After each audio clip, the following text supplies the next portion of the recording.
Hi folks, Chuck McCown here. Frank McCown's running the camera. I wanted to point out something. This is Enduro blade back from the customer. Cutting, I think they said they had about 15,000 feet on this thing. Cutting in cobble against the seam, against the curb. It doesn't get much worse than that, folks. This is Chalice Nelson up in Idaho. Utility vac and fill. But I want to point out two or three things here. They stopped using the blade. Well, they could have stopped a little bit sooner here. Come over here and take a look at this.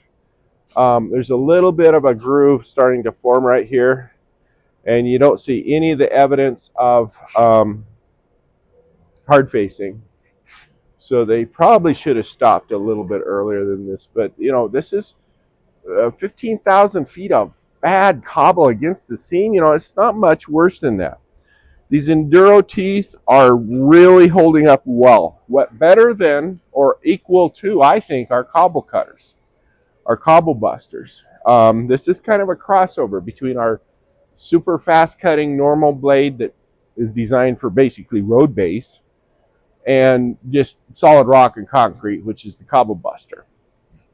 The cobble buster is different in that it brings some of the force to a point to actually break the stones and the concrete, whereas this just cuts through them. But it's amazing that if you look here, these diamonds, come around here, you want to get the face look of them.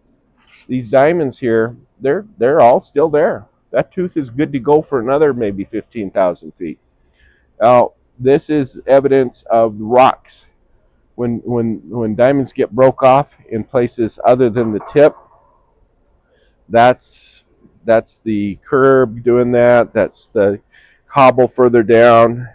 You notice there's not very many of the tip diamonds broke off. There's a lot of them back here against the curb and other rocks in the ditch.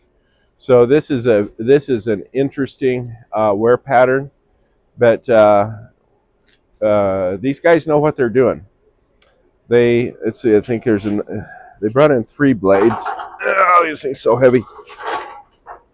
Yeah, one of their blades was just perfect, and I think it's the one on the bottom where you can still just see a little bit of the hard facing here, which is you want to stop before the hard facing completely disappears, because if it forms this groove, if the groove gets too deep, then the blade can't easily be repaired and may not be able to be repaired at all. But the main point of this is the new Enduro patent pending Enduro tooth design. It's doing extremely well. 15,000 feet, badass cobble, seam cutting, totally rebuildable. The quote on the rebuild job is only $1,700 to totally rebuild this blade and go another 15,000 feet. That's pretty good. I'm very proud of this. So anyway, that's the news from Lake Wobegon.